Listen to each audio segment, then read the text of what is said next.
예레미야 33장 1절에서부터 9절 하나님의 말씀을 한 절씩 교독하시겠습니다.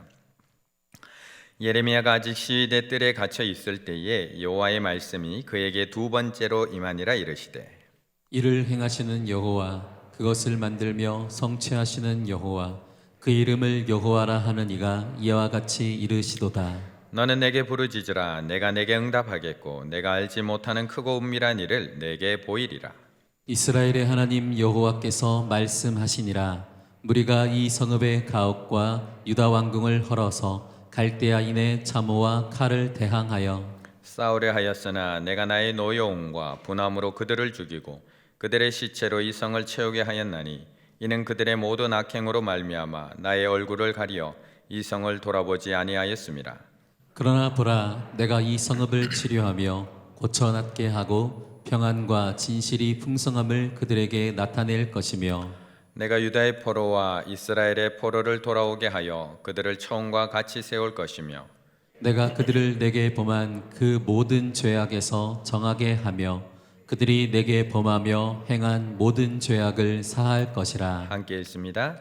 이 성읍이 세계 열방 앞에서 나의 기쁜 이름이 될 것이며 찬송과 영광이 될 것이요 그들은 내가 이 백성에게 베푼 모든 복을 들을 것이요 내가 이 성읍에 베푼 모든 복과 모든 평안으로 말미암아 두려워하며 떨리라. 아멘.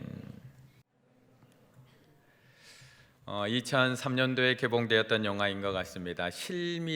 실미도라는 영화를 다 기억하고 계실 것 같습니다. 저 설경구 주연으로 찍었던 실미도라는 영화. 1968년 1월 21일이었던 것 같습니다. 김신조 외 30명, 총 31명이 북한에서 난파되어서 당시의 대통령이었던 박정희 대통령을 죽이기 위해서 청와대를 향하게 되는데 그때 결국에는 다 죽고 김신조 씨만 살아남게 됩니다. 그래서 그 사건을 김신조 사건이다라고 부릅니다. 당시에 그 사건 이후에 이제 우리나라에서도 북한을 보낼 31명의 정예 요원, 북파 요원들을 훈련하게 되는데요. 그것이 바로 실미도였습니다. 실미도의 31명의 특수부대원들이 북한을 가기만을 기다리며 지옥 훈련을 마치게 됩니다. 그런데 3년이 지나도록 명령이 떨어지지 않습니다. 가라고 해야지 가서 어떻게 할 텐데 가라는 명령이 떨어지지 않은 채 3년을 기다립니다. 그런데 결국 남북 관계가 점점 좋아지기를 시작하면서 결국에는 이 684 부대를 없애라. 그리고 거기 있는 대원들을 다 제거하라는 명령이 떨어지게 됩니다.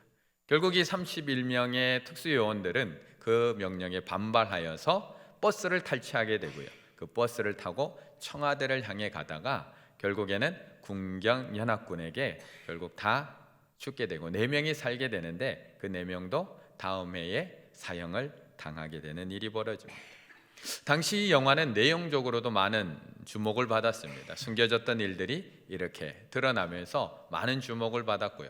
또한 재미적인 측면에서도 또한 1100만 명이나 되는 관객들이 관람할 정도로 많은 인기를 끌었던 그런 영화입니다.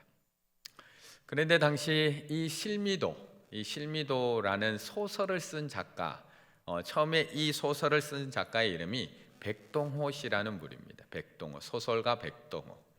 이 백동호 씨는 이 실미도라는 소설을 쓰고 이 소설이 인기를 얻으면서 베스트셀러가 되면서 또한 많은 인기를 받게 되고요. 더 나아가서는 이 실미도라는 영화가 방영이 되면서 큰 인기를 거두고 또한 큰 부를 얻게 됩니다. 큰 성공을 거두게 됩니다. 그렇게 해서 가족들과 행복하게 잘 살고 있었는데 어느 날 갑자기 이 백동호 작가에게 뇌졸중이 찾아오게 됩니다. 뇌졸중이 찾아오게 되고요. 결국 쓰러지게 됩니다. 결국 거의 식물인간, 왼쪽 손 조금과 왼쪽 발 조금만 움직일 수 있는 식물인간이 됩니다. 아무리 사랑하는 아내이지만 그 거동 못하는, 아무것도 움직이지 못하는 남편의 대소변을 다 가리는 자신의 아내를 보면서 이 백동원 씨는 수치심과 절망감을 느끼게 됩니다. 그래서 이 상황 속에서 내가 할 수 있는 것이 무엇일까? 깊은 좌절감 속에 생각을 해보니까 두 가지밖에 없었습니다. 하나는 스스로 생명을 끊는 일, 또 하나는 내 건강을 다시 회복하는 일. 그런데 아무리 생각해 보아도, 아무리 고민을 해봐도 이 두 가지 모두 식물인간인 내가 할 수 있는 일은 아무것도 없다라는 것을 알게 됩니다. 그래서 그때부터 이 백동호 씨가 음식을 먹지 않기 시작을 합니다. 굶어 죽겠다라고 결단을 하게 됩니다. 왼쪽 손과 왼쪽 발만 조금 움직일 수 있는 상태에서 선택할 수 있는 것은 이거밖에 없었습니다. 내가 굶어 죽어야 되겠다.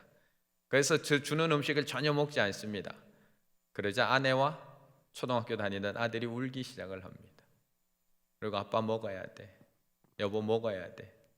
식사 때마다 울면서 음식을 갖다 주고 먹을 것을 애원하고 애원하게 됩니다. 정말 식사 때마다 이 백동우 씨는 가슴이 찢어지는 그런 아픔을 경험하게 됩니다. 그래서 결국 죽는 것을 포기하고, 그렇다면 죽을 수 없다면 사랑하는 사람들을 위해서 내 건강 회복해야 되겠다라고 다시 결단을 바꿔 먹게 됩니다. 그리고 움직일 수 있는 이 왼쪽 손으로 자신의 아내 손바닥에다가 글씨를 씁니다. 나를 서재 바닥에 엎드려 눕혀라. 나를 이 서재 바닥에 엎드려 눕혀라 라고 왼손가락으로 아내의 손바닥 위에 글씨를 씁니다. 결국 아내와 아들은 자신이 움직이지 못하는 아버지를 서재 바닥에 엎드려 눕힙니다. 그렇게 엎드려 누운 백동호 씨는 움직여 보려고 그때부터 꿈틀거리기 시작을 합니다. 움직일 수 있는 곳에서부터 움직이기 시작을 합니다. 왼손가락, 왼발부터 꿈틀거리며 움직이기를 시작을 합니다. 그렇게 3년을 몸부림칩니다. 서재 바닥이 피로 물든 적이 한두 번이 아닙니다. 다 까지고 벗겨지고 하면서 그 바닥이 몇 번이고 피로 물드는 과정 속에서 3년의 시간을 보내게 됩니다. 그 과정 속에서 옆에서 손잡아 주던 아내도 같이 힘을 쓰다 보니까 어금니가 3개나 빠져버립니다. 같이 힘을 쓰게 되니까. 그렇게 3년을 몸부림치고 3년을 피 흘린 결과 3년 만에 지팡이를 짚고 걷기를 시작을 합니다. 그리고 그 이후에 지팡이도 놓게 되고요, 다시 글 쓰는 작가의 일을 감당할 수 있는 건강을 얻게 됩니다. 의사도 이해할 수 없는 큰 기적을 경험하게 됩니다.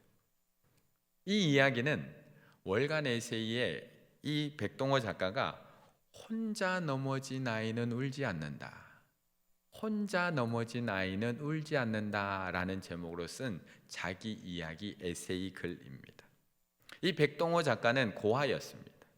그래서 늘 혼자 넘어졌고 늘 혼자 일어났습니다. 그래서 단 한 번도 울어본 적이 없다는 겁니다. 왜요? 울어도 안아줄 사람 없고요, 울어도 일으켜줄 사람 없고요, 울어도 도와줄 사람을 없는 것을 알기 때문에 울지 않았답니다. 혼자 넘어진 아이는 울지 않는다. 그런데 가족이 생기고 나니까, 사랑하는 가족이 생기고 내 손 잡아줄 아내가 생기고 나를 도와준 아들이 생기고 나니까 이제 마음껏 울 수 있다는 겁니다. 의지할 수가 있어서, 또한 함께 울 수 있고 부르짖을 수 있어서, 그래서 그 가족과 함께 이번에 일어날 수 있었다라고 이야기하고 있는 겁니다. 혼자 넘어진 아이는 울지 않는다. 아스팔트길을 막 뛰어오는 아이가 갑자기 팍 넘어집니다. 무릎이 까지고 피가 나는데 이 아이가 일어나더니 두리번 거리고는 약간 울먹이더니 울지 않습니다. 그런데 저 멀리서 엄마가 뛰어옵니다. 괜찮아? 안 다쳤어?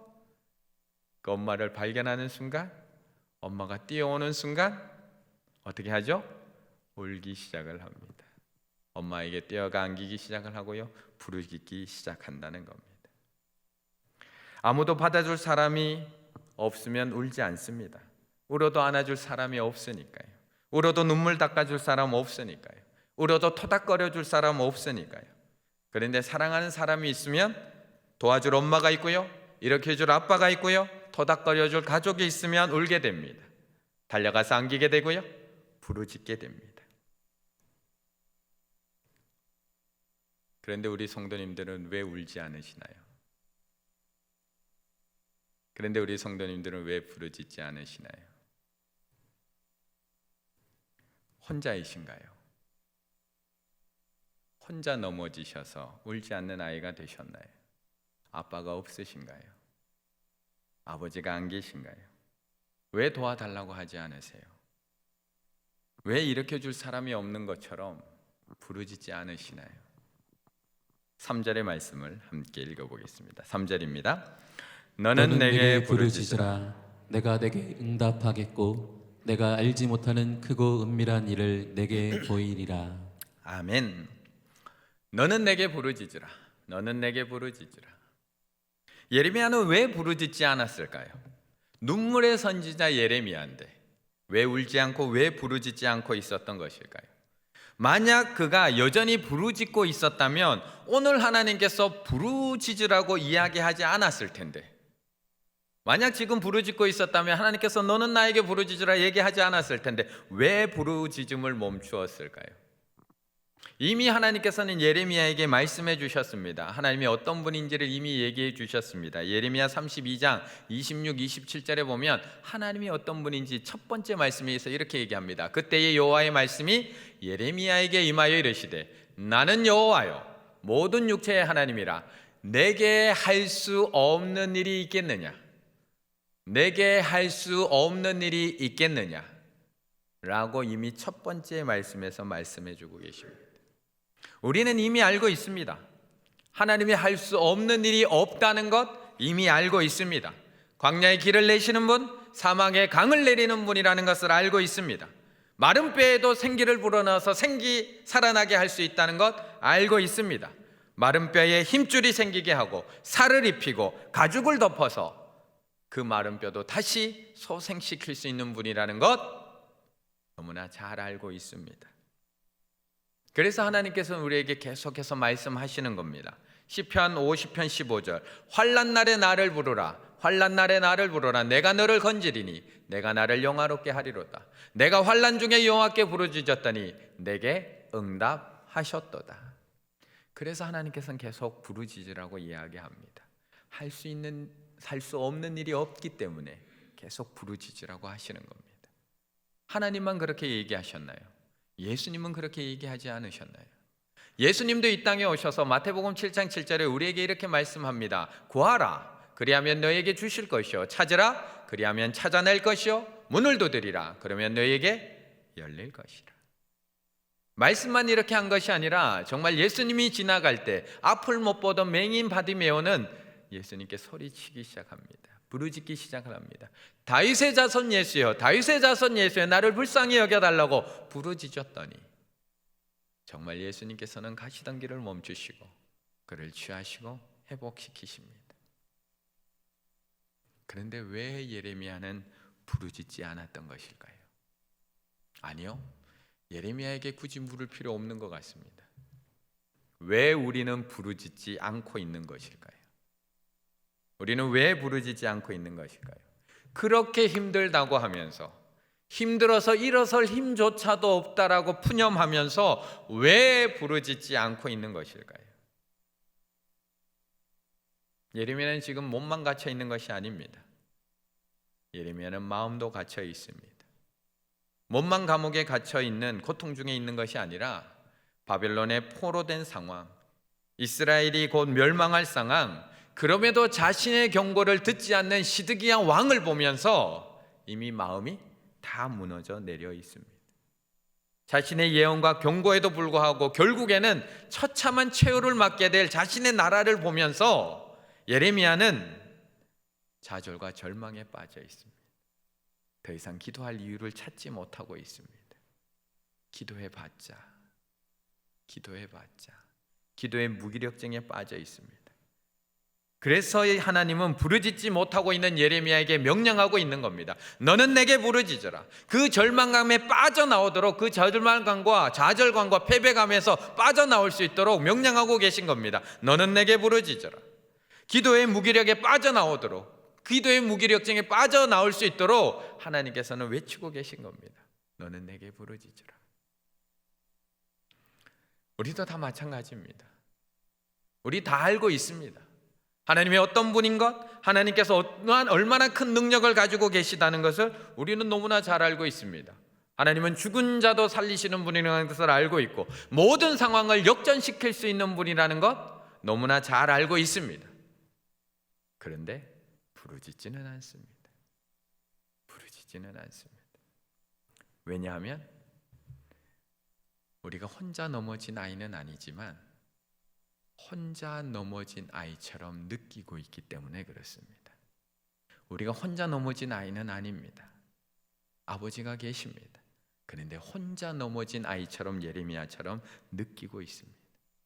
우리는 분명 하나님께서 함께 계시다는 것을 알고 있지만 하나님께서 내 기도를 듣고 응답해 주신다는 것을 느끼지 못하고 있다는 겁니다. 하나님이 아버지라고는 이야기하지만 그 아버지가 내 기도를 들으신다 또는 듣고 응답하신다는 것을 느끼지 못하고 있다는 겁니다. 반복되는 기도의 무응답 속에서 거절감과 좌절감과 실패감을 느끼고 있다는 겁니다. 거듭되는 기도의 반복을 하고 있는데 거절감, 패배감, 좌절감 때문에 우리도 더 이상 부르짖지 않고 있다는 겁니다. 3절의 말씀을 한 번 더 다시 읽겠습니다. 3절입니다. 너는 내게 부르짖으라. 내가 내게 응답하겠고 내가 알지 못하는 크고 은밀한 일을 내게 보이리라. 아멘. 내가 알지 못하는. 하나님은 예레미야에게 말씀하십니다. 너는 내게 부르짖어라. 내가 반드시 너에게 응답하겠다고 약속하십니다. 그런데 중요한 문장, 내가 알지 못하는 응답을 하시겠다고 하는 겁니다. 내가 아는 방식으로 일하지 않으신다는 겁니다. 내가 아는 방법으로 응답하지 않으시겠다는 겁니다. 우리가 생각할 때 지금 예레미야가 처한 이 상황 속에서 최고의 응답은 예루살렘 성을 포위하고 있는 바벨론 군대가 물러가는 겁니다. 우리가 생각할 때 지금 현재 상황에서 최고의 응답은 우리를 둘러싸고 있는 코로나 바이러스가 물러가는 겁니다. 아니면 히스기야의 왕 때처럼 예루살렘을 포위하고 있는 아수르 군대 18만 5천 명을 하룻밤 사이에 여호와의 사자가 가서 다 멸절했던 것처럼 오늘 밤에 다 처리해 주시는 겁니다. 다 처리해 주시는 것. 그게 우리가 원하는 방법 아닌가요? 우리가 기대하고 있는 방법 아닌가요? 우리가 생각하고 있는 방법 아닌가요? 그런데 하나님의 생각은 달랐다는 겁니다. 하나님의 계획은, 하나님의 방법은 달랐습니다. 7절에 보면 이렇게 말씀합니다. 내가 유다의 포로와 이스라엘의 포로를 돌아오게 하여 그들을 처음과 같이 세울 것이며 그들을 처음과 같이 세우려고 하는 것이 하나님의 계획입니다. 하나님은 완전히 뒤엎겠다, 갈아엎겠다고 말씀하고 계십니다. 우리는 지금 상황만 빨리 넘어가기를 원하고 눈앞에 일어난 불만 끄기를 원하고 있지만 하나님께서는 그 부서진 곳만 조금 수리해서 쓰기를 원하고 계시지 않는다는 겁니다. 다친 곳만 조금 치료하고 찢어진 것만 조금 봉합해서 다시 사용할 계획이 아니라는 겁니다. 하나님은 그것을 싹 쓸어버릴 계획입니다. 그리고 거기서 새롭게 시작할 계획입니다. 우리가 재개발이 시작이 되면 그곳에 있는 사람들 다 이주시키고 거기를 싹 밀어내고 거기를 새롭게 건설하는 것처럼 하나님의 오늘 계획은 모두를 포로로 끌려가게 한 다음 북이스라엘, 남유다 모든 백성들을 다 끌려가게 한 다음은 그 땅을 새롭게 하고 이 백성을 말씀으로 새롭게 해서 이 땅으로 돌아오게 해서 거기를 새롭게 세워가겠다고 하는 것이 하나님의 계획이었던 겁니다. 그래서 우리는 하나님의 응답을 알지 못합니다. 그래서 우리는 하나님의 응답을 이해하지 못합니다. 그게 응답인 줄조차도 모릅니다. 우리가 알지 못하기 때문에 그렇습니다. 나는 이제 코로나가 좀 끝났으면 좋겠는데, 나는 이제 코로나가 여기서 좀 멈추면 좋겠는데, 나는 하나님께서 이 잔을 조금 옮겨주셨으면 좋겠는데, 예수님께서 하나님 앞에 이 고통의 십자가를 앞에 두고 이 잔을 옮겨달라고 하나님 앞에 기도하십니다. 이 잔을 옮겨달라고. 이 고통의 잔, 십자가의 잔이 지나가게 해달라고 우리와 똑같이 기도하십니다. 그런데 그렇게 기도하셨던 하나님께 온 응답을 가지고 예수님께서 십자가상에서 하나님 앞에 마지막 올려드렸던 그 부르짖음이 뭔지 기억하시잖아요. 마태복음 27장 46절 하나님 앞에 이렇게 외치십니다. 엘리 엘리 라마 사막다니, 나의 하나님 어찌하여 나를 버리셨나이까. 이 잔을 옮겨달라고 기도했는데 버림받은 것 같은 응답을 받아서 하나님 앞에 이렇게 기도해 올리십니다. 바울은 병이 낫기를 기도했는데 네 은혜가 너에게 족하다라는 응답을 받습니다. 다윗은 나의 앞에 있는 대적 좀 하나님 좀 줄여달라고 기도했는데 도리어 더 많은 대적들이 다윗을 힘들게 합니다. 예수님은 이 고통의 잔을 좀 옮겨달라고 기도했는데 하나님께서 나를 버리신 것 같은 십자가의 고통을 경험하시고요. 저는 이번 코로나가 이제 좀 끝나게 해달라고 그렇게 오래 기도하고 있는데 어제는 확진자가 67명이랍니다. 이제는 수도권을 넘었답니다. 이제는 대전, 전주, 광주까지. 저는 그렇게 그만 그치게 해달라고 기도하고 있는데 도리어 확진자가 늘어나고 있습니다.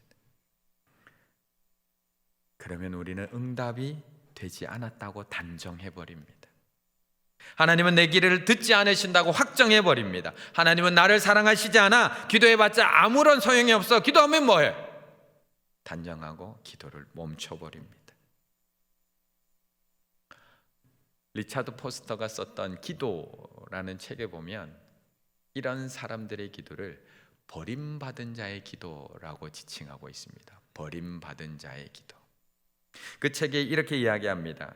때때로 하나님은 우리에게서 숨어 계신 것처럼 보인다.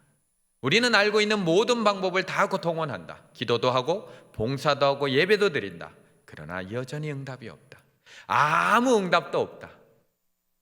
조지 버트릭 목사의 말을 빌리면 그것은 마치 캄캄한 어둠 속에서 피투성이가 된 주먹으로 천국의 문을 두드리는 것과 같다.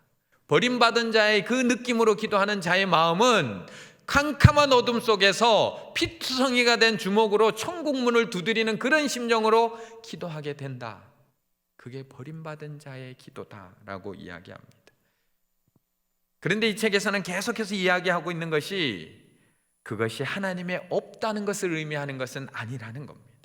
내 눈에 보이지 않는다고 해서 하나님께서 안 계신 것이 아니다. 내 방식대로 응답되지 않는다고 해서 하나님께서 응답해 주시지 않는 것이 아니다. 아무런 응답이 없는 것이 아니라고 계속해서 이야기합니다. 예수님께서는 어찌하여 나를 버리셨나이까? 라고 십자가에서 기도하셨지만 우리는 그 십자가를 통해서 구원받았습니다.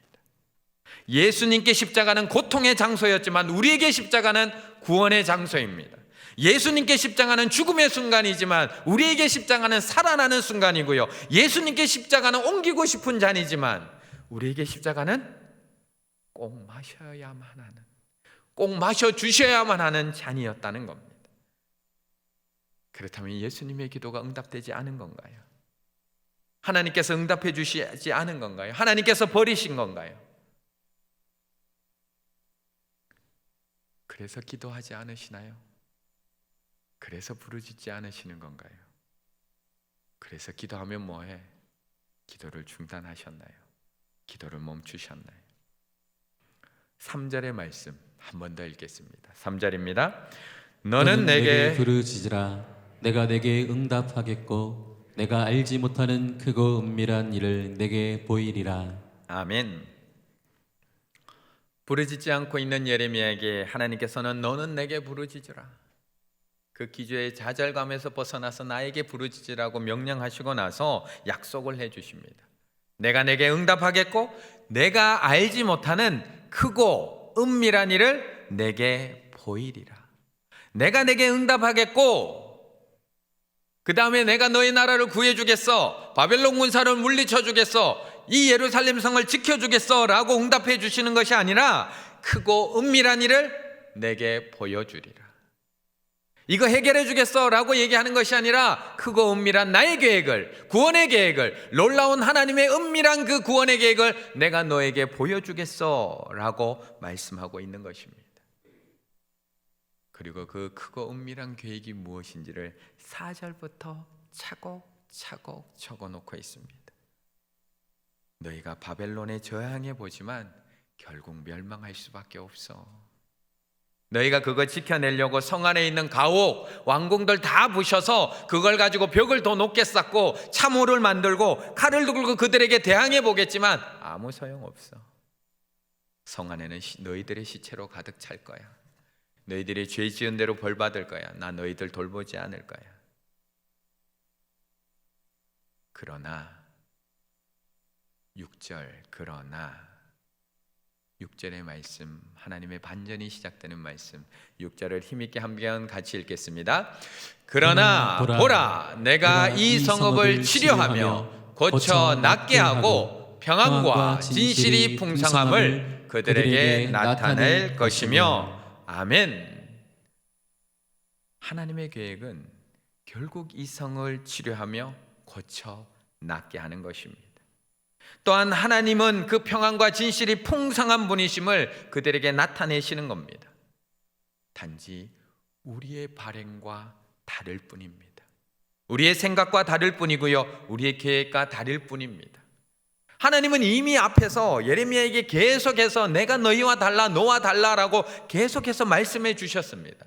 예레미야 29장 12절, 여호와의 말씀이니라. 너희를 향한 나의 생각을 내가 아나니 평안이요 재앙이 아니니라. 너에게 미래와 희망을 주는 것이니라. 우리의 생각과 우리의 발행과 다르다고 이미 얘기하셨습니다.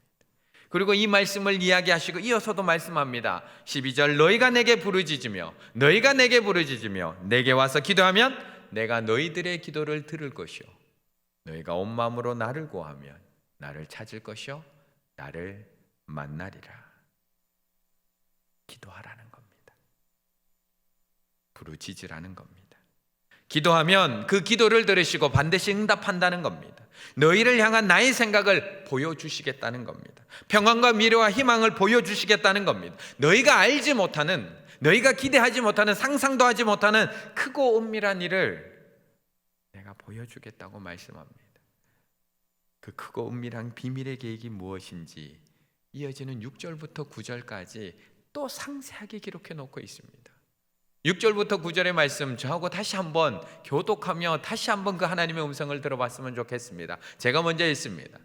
보라, 내가 이 성을 치료하며 고쳐 낫게 하고 평안과 진실이 풍성함을 그들에게 나타낼 것이며 내가 유다의 포로와 이스라엘의 포로를 돌아오게 하여 그들을 처음과 같이 세울 것이며 내가 그들을 내게 범한 그 모든 죄악에서 정하게 하며 그들이 내게 범하며 행한 모든 죄악을 사할 것이라.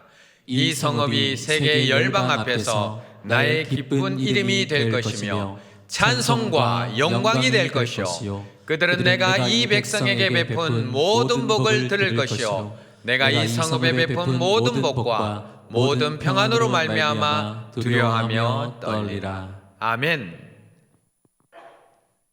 이것이 하나님의 구원 계획입니다. 이것이 하나님의 구원 계획입니다. 이것이 우리가 알지 못하는 하나님의 크고 놀라운 은밀한 하나님의 큰 그림 구원 계획입니다. 완전히 치료하시는 것, 완전히 새롭게 하시는 것, 완전히 죄를 제거하시는 것, 완전히 깨끗하게 하시고 급해서 조금만 고쳐 쓰는 것이 아니라 이 성읍을 완전히 고쳐서 세계 열방 앞에서 나의 기쁨, 찬송과 영광이 되게 하는 것, 이것이 하나님의 구원 계획이라는 겁니다. 하나님께서 요셉을 형들에게 팔려 애굽에 가게 하셨을 때 요셉이 이 민족을 구원하시려고 하는 하나님의 그 놀라우신 은밀한 큰 구원의 계획을 보았을까요? 욥이 고난 중에 괴로워하며 힘들어할 때에 욥이 자신을 정금같이 단련하고 계시는 그 하나님의 큰 그림을 보았을까요? 여호수아가 이스라엘 민족들이 그 여리고 성을 돌 때에 우리가 일주일째 7바퀴를 돌면 저 성이 그렇게 순식간에 무너질 줄 그 이스라엘 백성들이 보았을까요? 예수님께서 항아리에 물을 채우러 가실 때, 가나 혼인잔치에서 항아리에 물을 채우라고 하실 때 하인들이 그 물이 포도주로 변화될 줄 상상이나 했을까요? 우리는 부분만 볼 수 있는 사람들입니다. 그래서 부르짖어야 합니다. 하나님의 큰 그림을 볼 수 있도록 부르짖어야 합니다. 하나님의 그 은밀하고 크신 계획을 보여달라고 부르짖어야 합니다. 이 잔을 옮겨주시지 않는 하나님의 그 구원 계획을 볼 수 있으면 우리는 얼마든지 참고 견딜 수 있습니다. 우리를 향하신 하나님의 놀라운 그 평안과 희망의 계획을 볼 수 있다면, 나를 정금같이 단련하고 계시는 그 하나님의 놀라운 손길을 볼 수만 있다면, 이 땅을 고치시고 우리를 새롭게 하시는 하나님의 크고 은밀한 계획을 우리가 볼 수만 있다면, 우리도 나의 십자가를 지고 주님의 뒤를 따라갈 수 있다는 것입니다. 하나님과 함께 걸어가는 길이라는 한홍 목사님이 쓴 책이 있습니다. 하나님과 함께 걸어가는 길. 이 책에는 시외버스, 꼭 타야 되는 시외버스를 놓쳐서 목숨을 건진 사람의 이야기도 나오고요, 박사심사에서 떨어져서 그때는 그렇게 슬퍼하고 좌절했지만 그 1년 연기된 덕분에 자기가 원하는 대학교의 교수가 되었다라는 이야기 등등이 등장하는 책입니다. 그 책에서는 그 이야기를 다 실어놓고 마지막에 이렇게 정리를 합니다. 당장 눈앞에 있는 상황만 보면 절망적이고 힘들어도 나중에 돌아보면 하나님은 실수가 없으셨다는 것을 알게 될 것이다. 큰 그림을 보시며 너의 인생을 이끌어 가시는 하나님을 믿으라. 하나님을 믿으라고 우리에게 이야기하고 있습니다. 우리가 부르짖을 때 하나님은 응답해 주실 것입니다. 우리가 다시 부르짖기 시작할 때 내가 알지 못하는 크고 은밀한 일을 보여주실 것입니다. 우리가 하나님을 다시 신뢰함으로 부르짖기를 시작할 때 하나님은 이 땅만 고치시는 것이 아니라 우리도 고치고 계심을 보게 되실 것입니다. 우리가 다시 부르짖기를 시작할 때 이 나라를 단순히 코로나로부터 고치시는 것이 아니라 죄악된 이 나라를 고치시고 타락의 문화로부터 이 나라를 고치시고 이미 탐욕의 문화 속으로 달려가고 있는 이 나라를 고치고 계시는 하나님의 손길을 보게 될 줄로 믿습니다. 너는 내게 부르짖으라. 내가 내게 응답하겠고 내가 알지 못하는 크고 은밀한 일을 내게 보이리라. 멈추었던 부르짖음을 다시 시작하심으로 우리를 통하여 이루실 하나님의 크고 은밀하신 구원의 계획을 바라보실 수 있는 우리 충일의 가족들 다 되시기를 간절히 바라겠습니다. 기도드리겠습니다.